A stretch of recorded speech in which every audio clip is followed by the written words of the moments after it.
السلام عليكم ورحمة الله وبركاته. أهو متكسنتن أفرتن قدب walaalkaygow. kow dulqaadku waa astaan wanaagsan oo lagu jeclaan karo. waxaa jira marar lagu dulminayo oo aadna iska dulqaadanayso oo ay ku hareertaada buuxa ay u maleynayaan inaad tahay doqon, balse ha moodin inaad tahay doqon oo fikirkooga qasdan ha aaminin.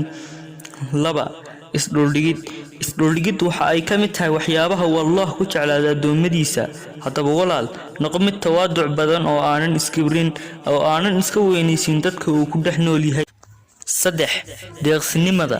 qofka deeqsiga ahi waa qof laga dhex jecel yahay bulshada iyo mujtamaca uu ku dhex nool yahay oo sharaf iyo karaamo ku leh.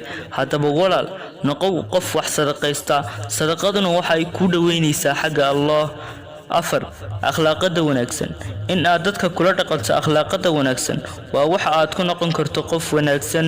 midda kale, qofka akhlaaqada wanaagsan leh waxa lagu jecel yahay xagga Allah. haddaba kula macaamil dadka oo dhan akhlaaqada wanaagsan. wassalaamu calaykum waraxmatullaahi wabarakaatuh.